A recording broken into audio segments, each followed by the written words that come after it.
नमस्कार दोस्तों, मैं सुनील सैनी। हमारे YouTube चैनल संस्कार स्टडी पे आपका बहुत बहुत स्वागत है। दोस्तों, आज हम व्याकरण का जो हिंदी टॉपिक आज पढ़ाने जा रहे हैं वो देखिए ये है। देखिए दोस्तों, आज हम पढ़ेंगे संज्ञा। देखिए परिभाषा क्या है संज्ञा की कि वे संज्ञा शब्द जो किसी व्यक्ति, वस्तु, स्थान, गुण, दशा, अवस्था, स्थिति आदि का बोध करे उसे हम संज्ञा कहते हैं। तो देखिए इसमें क्या आएगा कि किसी व्यक्ति, वस्तु, स्थान, गुण, दशा और अवस्था आदि का बोध कराए उसे क्या कहते हैं? उसे संज्ञा कहते हैं। इसमें देखिए किसी नाम यानी कि राम, श्याम, जयपुर, दिल्ली, बचपन, पक्षी, गाय, हिमालय और बहुत सारे उदाहरण इसमें आ जाएंगे। देखिए संज्ञा के मुख्य रूप से 3 भेद होते हैं हमारे। वो है हमारा पहला है व्यक्तिवाचक संज्ञा, उसके बाद में देखिए दूसरा आता है जातिवाचक संज्ञा, तीसरा हमारा आता है भाववाचक संज्ञा। देखिए जिस प्रकार से पहला हमारा जो संज्ञा है वो है व्यक्तिवाचक संज्ञा। अब देखिए व्यक्तिवाचक संज्ञा क्या होता है, उसकी परिभाषा देखिए कि वे संज्ञा शब्द जो किसी व्यक्ति, वस्तु, स्थान आदि का बोध कराए उसे हम व्यक्तिवाचक संज्ञा कहते हैं। अब देखिए इसमें उदाहरण कौन से आ जाएंगे? ये आ जाएंगे स्त्री पुरुष के नाम। अब देखिए व्यक्तिवाचक संज्ञा के अंदर स्त्री पुरुष के नाम कोई भी हो सकते हैं। उसके अंदर देखिए राम भी हो सकता है, श्याम भी हो सकता है, सीता भी हो सकती है, गीता भी हो सकती है और राहुल भी हो सकता है। उसके बाद में दिशाओं के नाम देखिए, दिशाओं के नाम कोई भी हो सकते हैं, उत्तर, दक्षिण, पूर्व, पश्चिम। उसके बाद में नदियों के नाम देखिए गंगा, यमुना, सरस्वती। उसके बाद देखिए सागरों के नाम, अरब सागर। ये सारे क्या हैं? व्यक्तिवाचक संज्ञा में आ जाएंगे। उसके बाद में देखिए पर्वतों के नाम में देखिए हम लेते हैं हिमालय, उसके बाद में लेते हैं अरावली, सतपुड़ा। ये सारे के सारे क्या हैं? पर्वतों के नाम हो गए। उसके बाद में आगे देखिए नगरों के नाम। तो नगरों में देखिए, नगरों के अंदर हम दिल्ली का नाम ले सकते हैं, जयपुर का नाम ले सकते हैं, मुंबई का नाम ले सकते हैं, भारत का नाम ले सकते हैं, पाकिस्तान का नाम ले सकते हैं, चीन का नाम ले सकते हैं। ये सारे के सारे क्या हैं? नगरों के नाम या देशों के नाम हो गए। उसके बाद में हम आगे चलते हैं समाचार पत्रों। दोस्तों समाचार पत्र जो हम दैनिक दिनचर्या के अंदर हर रोज पढ़ते हैं, समाचार पत्र हमारे घर पे भी हम मंगाते हैं। वो देखिए दैनिक भास्कर, दैनिक अंबर, राजस्थान पत्रिका। उसके बाद में पुस्तकों के कोई भी नाम हो सकते हैं, जैसे रामचरितमानस, मेघदूत, यानी कि बहुत सारी जो सांकेत ये पुस्तकों के नाम हैं, वो सभी के सभी किस में आ जाएंगे? व्यक्तिवाचक संज्ञा में आ जाएंगे। उसके बाद में आगे है दिनों के नाम। अब देखिए दिनों के नाम कौन से होंगे? जो हमने सप्ताहों के नाम पढ़े होंगे ना, सोमवार, मंगलवार, बुधवार, बृहस्पतिवार, शुक्रवार, शनिवार और रविवार, वो दिनों के नाम सारे व्यक्तिवाचक संज्ञा के अंदर आ जाएंगे। उसके बाद में देखिए महीनों के नाम कौन से होंगे? देखिए अंग्रेजी के अंदर जो महीनों के नाम होते हैं जनवरी से लेकर दिसंबर तक, वो सारे के सारे व्यक्तिवाचक संज्ञा में आ जाएंगे। उसके बाद में आगे देखिए ग्रह नक्षत्रों के नाम।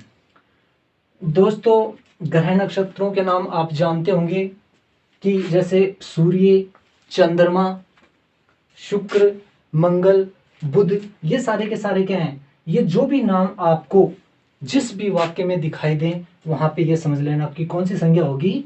व्यक्तिवाचक संज्ञा होंगी। उसके बाद में आगे देखिए त्योहारों के नाम। दोस्तों अगर वीडियो पसंद आ रहा हो तो आप लाइक जरूर कीजिए। देखिए त्योहारों के नाम, हम होली, दीपावली, जो भी हमारे यानी कि एक वर्ष के अंदर या वर्ष भर के अंदर जितने भी त्योहारों के जो नाम आते हैं वो सारे किस में आ जाएंगे? व्यक्तिवाचक संज्ञा के अंदर आ जाएंगे। तो एक बार देखिए मैं फिर से रिवाइज कर देता हूं कि संज्ञा क्या होता है, क्या संज्ञा क्या होती है। देखिए संज्ञा कहते किसे हैं? आपको किसी भी प्रकार का दबाव बिल्कुल नहीं लेना है, क्योंकि देखिए एकदम यानी कि व्याकरण की पहली सीढ़ी हम कह सकते हैं, तो वो है संज्ञा।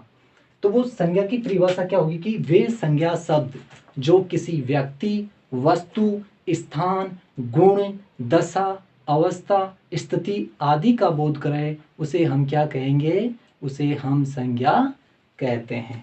अब इसमें देखिए सारे के सारे ये जो उदाहरण हैं वो किस में आ जाएंगे, वो संज्ञा में आ जाएंगे। चाहे हम किसी का नाम हो, चाहे वो गुण से संबंधित हो, चाहे वो जाति से संबंधित हो, वो सारे के सारे किस में आ जाएंगे, संज्ञा में आ जाएंगे। राम, श्याम, जयपुर, दिल्ली, बचपन, पक्षी, गाय, हिमालय, बुढ़ापा, जवानी, नदी, पर्वत, वो सारे के सारे किस में आ जाएंगे, वो संज्ञा में आ जाएंगे। उसके बाद में आगे बढ़ते हैं कि संज्ञा के कितने भेद होते हैं। संज्ञा के मुख्य रूप से 3 भेद होते हैं: व्यक्तिवाचक संज्ञा, जातिवाचक संज्ञा, भाववाचक संज्ञा। अब लेते हैं हम, देखिए पहला व्यक्तिवाचक संज्ञा। यानी कि अब व्यक्तिवाचक संज्ञा होता क्या है, आपको एकदम यानी कि पूरे के पूरे तरीके से हम पढ़ाएं या बताएं तो कि व्यक्तिवाचक संज्ञा होता क्या है। वे संज्ञा शब्द जो किसी व्यक्ति, वस्तु, स्थान आदि का बोध कराए, उसे हम व्यक्तिवाचक संज्ञा कहते हैं। अब देखिए इसमें कौन कौन से व्यक्तिवाचक संज्ञा में कौन कौन से आएंगे, वो देखिए स्त्री पुरुषों के नाम, दिशाओं के नाम, नदियों के नाम, सागरों के नाम, पर्वतों के नाम, नगरों के नाम, समाचार पत्रों के नाम, पुस्तकों के नाम, दिनों के नाम, महीनों के नाम, ग्रह नक्षत्रों के नाम, त्योहारों के नाम। ये आपको जिस भी वाक्य में दिखाई दें तो ये समझ लेना कि वहां पर व्यक्तिवाचक संज्ञा होगी। अब देखिए हम दूसरा जो लेते हैं इसका भेद, वो है जातिवाचक संज्ञा। तो हमारा जो दूसरा भेद था वो संज्ञा का, वो है जातिवाचक संज्ञा। देखिए हमने पहले जो पढ़ लिया था व्यक्तिवाचक संज्ञा, अब उसके बाद दूसरा हमारा है जातिवाचक संज्ञा। अब देखिए जातिवाचक संज्ञा क्या होता है, क्या होती है, देखिए कि वे संज्ञा शब्द जो किसी व्यक्ति, वस्तु, स्थान आदि की जाति का बोध कराए।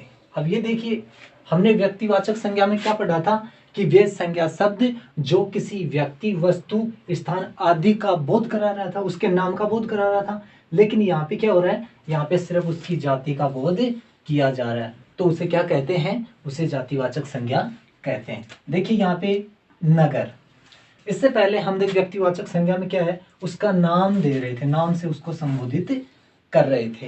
यानी कि जयपुर, दिल्ली, हिमालय, भारत, ये क्या है, नाम थे उनके, नगरों के नाम। यानी कि नगरों के नाम दिल्ली, जयपुर, मुंबई, वो सारे क्या है, नगरों के नाम। उसके बाद देखिए यहाँ पे पशु, पशु को सिर्फ क्या है, उसकी जाति से संबोधित किया जा रहा है। अगर पशु का कोई नाम निकाल दिया जाए तो क्या होगा, वो व्यक्तिवाचक संज्ञा में। इसी प्रकार से देखिए पक्षी, पक्षी की भी उसकी जाति को प्रकट कर रहा है। छात्र, अगर किसी का नाम लिया जाए, अगर मैं किसी का नाम लूं यहाँ पर कि राहुल, तो वो क्या है, व्यक्तिवाचक संज्ञा हो जाएगा। लेकिन यहाँ पे क्या है, छात्र, उसकी जाति को प्रकट किया जा रहा है कि वो छात्र है। उसके बाद में देखिए आगे खिलाड़ी, वो क्या है, खिलाड़ी। अगर देखिए किसी का नाम लिया जाए, हम अगर फेमस खिलाड़ी का नाम ले तो विराट कोहली का नाम ले, तो विराट कोहली क्या हो गया, वो उसका नाम हो गया, तो वो किस में चला जाएगा, वो व्यक्तिवाचक संज्ञा हो जाएगा। लेकिन यहाँ पे क्या है, खिलाड़ी का यानी कि उसकी जाति को संबोधित किया जा रहा है कि वो क्या है, खिलाड़ी है। उसके बाद में देखिए फल,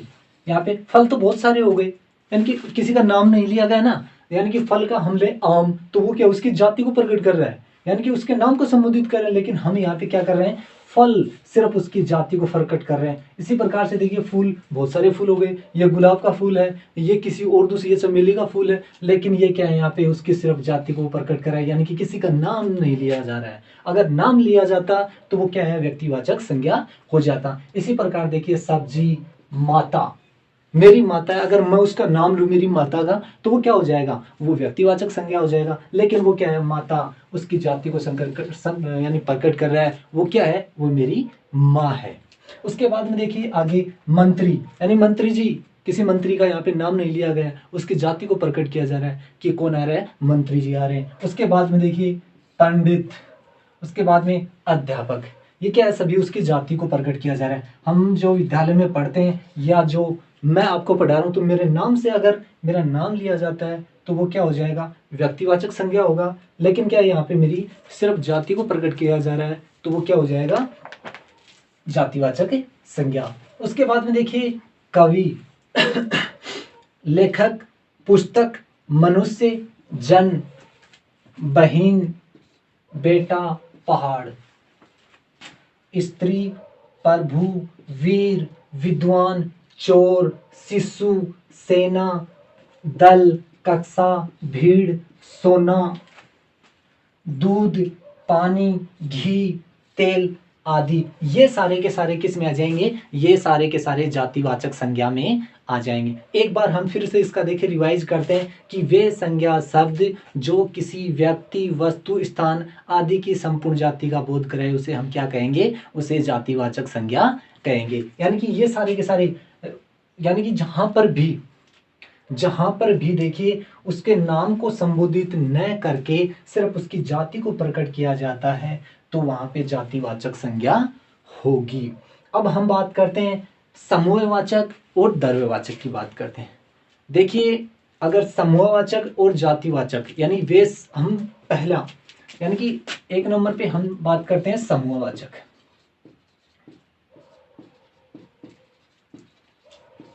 अब देखिए समूहवाचक होता क्या है, यानी कि वे संज्ञा शब्द, यानी वे संज्ञा शब्द जो किसी समूह है या समुदाय को का बोध कराए या समूह समुदाय को प्रकट करे उसे क्या कहेंगे, समूहवाचक संज्ञा कहेंगे। देखिए सभा एक समूह को प्रकट कर रहा है, भीड़, सभा, भीड़, दल, ये सारे कैसे आ रहे हैं, क्या है, ये किसी समूह है या समुदाय को प्रकट कर रहे हैं तो यहाँ पे क्या होगा, यानी कि समूहवाचक संज्ञा होगी। तो ये क्या है, ये सारे के सारे क्या है, ये समूहवाचक संज्ञा इसको किस में सम्मिलित किया गया है, इसको जातिवाचक संज्ञा में सम्मिलित किया गया है। इसी प्रकार से हम देखें दूसरा लेते हैं द्रव्यवाचक संज्ञा।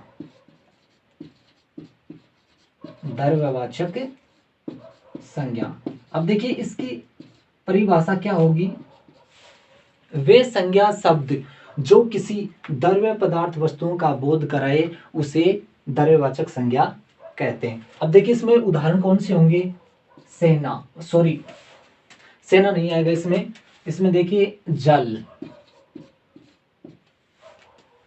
तेल, पानी, सोना, चांदी,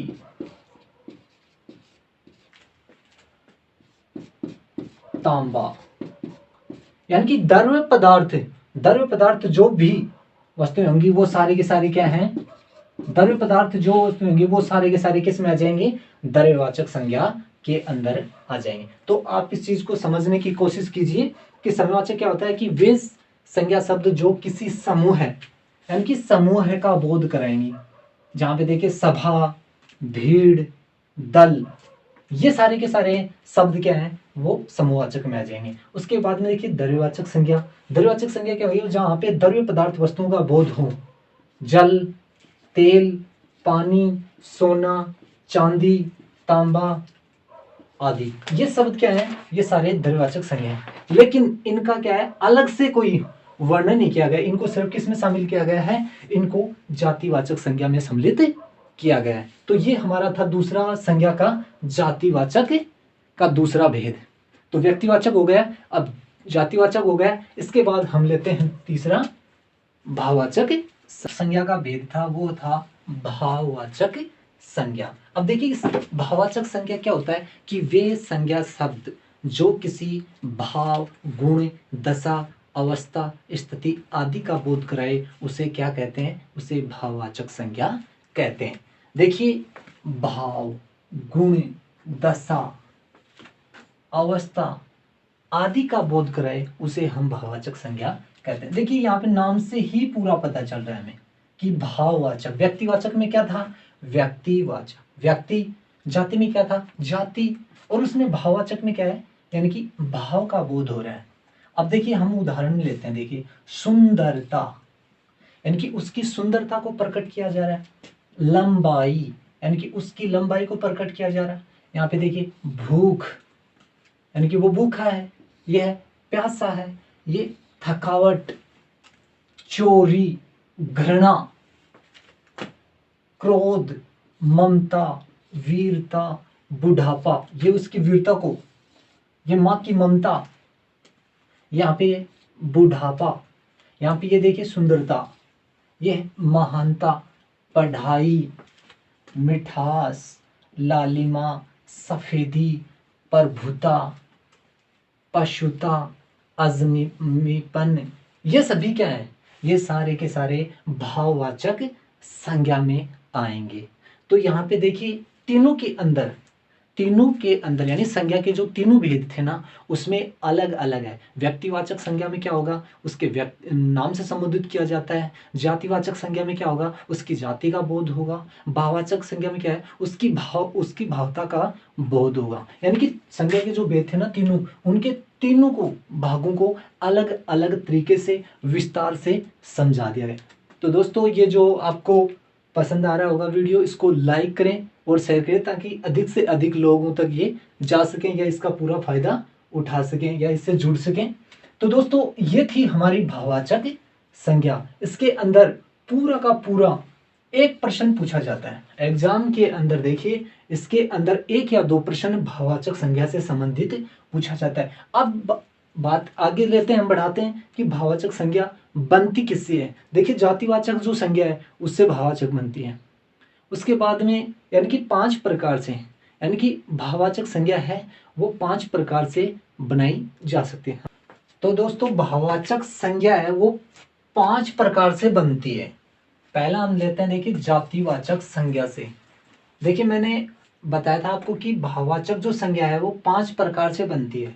पहला हमारा जातिवाचक संज्ञा से भाववाचक संज्ञा का निर्माण या भाववाचक संज्ञा किस प्रकार से बनाई जाती है। यहाँ पे देखिए पशुता का बनेगा भाववाचक पशुता। उसके बाद में देखिए प्रभु का बनेगा प्रभुता। युवक का देखिए युवक का यौवन। देव का देखिए देवता। यानी कि ये थे हमारे जातिवाचक जो संज्ञा थी उसको किस में परिवर्तन किया गया है, यानी कि भाववाचक संज्ञा में परिवर्तन किया गया है। उसके बाद दूसरा हमारे देखिए सर्वनाम शब्दों से भी भाववाचक संज्ञा बनाई जा सकती है। देखिए अपना का भाववाचक बनेगा, भाववाचक संज्ञा क्या बनेगी, अपनापन। उसके बाद में आगे देखिए आपकी क्या बनेगा, भाववाचक संज्ञा आपा। निज का देखिए निजत्व। पराया का देखिए परायापन। तो हम ये बात कर रहे थे पहले कि भाववाचक जो संज्ञा है वो जातिवाचक संज्ञा से, उसके बाद में देखिए सर्वनाम शब्दों से भी भाववाचक संज्ञा बनाई जा सकती है। उसके बाद में देखिए विशेषण शब्द, यानी विशेषण शब्दों से भी भाववाचक संज्ञा बनाई जा सकती है। देखिए सुंदरता, सुंदर से यानी कि बहुत सुंदर, ये क्या है, विशेषण शब्द है। इसको भाववाचक में जैसे ही परिवर्तन करेंगे या लाएंगे तो ये क्या बन जाएगा, सुंदरता। इसके बाद में देखिए भयानक, काला, मीठा, भूखा, ललित, ये सभी के सभी क्या है, विशेषण शब्द हैं। और जैसे ही देखिए हम इनको क्या है भाववाचक में लाएंगे तो ये क्या है, अपना रूप परिवर्तन कर लेंगे। सुंदर से क्या बन जाएगा, सुंदरता। भयानक से भय, काला से बन जाएगा कालिमा, मीठा से बन जाएगा मिठास, भूखा से बन जाएगा भूख, और ललित से बन जाएगा लालित्य। तो ये थे हमारे कुछ विशेषण शब्दों के उदाहरण, यानी कि सुंदर, भयानक, काला, मीठा, भूखा, ललित, ये सभी क्या थे, विशेषण शब्द थे जिनसे क्या है भाववाचक संज्ञा बनाई जा सकती है। उसके बाद में देखिए अगला था हमारा अव्यय शब्द। कुछ ऐसे यानी कि अव्यय शब्द हैं उनसे भी भाववाचक संज्ञा बनाई जा सकती है। देखिए ऊपर है, ये क्या है, अव्यय। तो ऊपर से यानी कि ऊपरी, ये भाववाचक संज्ञा होगी। उसके बाद देखिए दूर से बनेगा दूरी। उसके बाद में देखिए मना से बनेगी मनाही। उसके बाद देखिए धिक से बनेगा धिकार। तो इसके बाद में अगला 5वां है हमारे क्रिया, यानी कि क्रिया शब्दों से भी भाववाचक संज्ञा बनाई जा सकती है। यानी कि क्रिया शब्द जो भी हैं उनसे भाववाचक संज्ञाओं का निर्माण किया जा सकता है। यानी कि पढ़ना से क्या होगी, पढ़ाई, भाववाचक संज्ञा बन गई। उसके बाद में देखिए लिखना से बनेगी लिखाई। धोना से धुलाई। तो ये थे हमारे भावाचक संज्ञा, यानी कि भावाचक संज्ञाओं का निर्माण किस किस से बनाया जा सकता है। तो वो देखिए हमारे थे, जातिवाचक संज्ञा से भावाचक संज्ञाओं का निर्माण किया जाता है, सर्वनाम शब्दों से भावाचक संज्ञाओं का निर्माण किया जाता है, विशेषण शब्दों से भावाचक संज्ञा बनाई जा सकती है, अव्यय शब्दों से भावाचक संज्ञा बनाई जा सकती है, और क्रिया शब्दों से भी भावाचक संज्ञा बनाई जा सकती है। देखिए बच्चों, अधिकांश जो एग्जाम के अंदर जो पूछा जाता है वो भावाचक संज्ञा से या जातिवाचक संज्ञा से ज्यादातर पूछा जाता है, क्योंकि वो ये ऐसे शब्द दे दिए जाते हैं कि उनमें से आपको अलग पूछा जाएगा कि इनमें से भावाचक संज्ञा कौन सी है या कौन सी नहीं है, या पूछा जाएगा कि इनमें से व्यक्तिवाचक संज्ञा कौन सी है, उनको अलग बताइए या उनको अलग छांटिए, या पूछा जाएगा कि इनमें से, इन निम्न में से शब्दों से व्यक्तिवाचक संज्ञा कौन सा है। तो हमने बारी बारी से, यानी कि उन सभी का विस्तार से विश्लेषण किया है कि व्यक्तिवाचक संज्ञा कौन सी होगी, जातिवाचक संज्ञा कौन सी होगी और भाववाचक संज्ञा कैसी होगी। तीनों का विस्तार रूप से हमने खंडन किया है, विस्तार रूप से आपको बताया है। तो यानी कि मैं आशा करता हूं कि किसी प्रकार की आपको समस्या नहीं होगी। भाववाचक संज्ञाओं का भी निर्माण देखिए 5 प्रकार से, यानी कि जातिवाचक संज्ञाओं से, सर्वनाम से, विशेषण से और अव्यय शब्दों से और क्रिया शब्दों से उसका निर्माण किया जाता है। तो ये थी हमारे भाववाचक संज्ञा। दोस्तों, अगर आपने हमारे चैनल को अभी सब्सक्राइब नहीं किया है तो हमारे चैनल को सब्सक्राइब करें, लाइक करें और अपने कमेंट्स भेजें।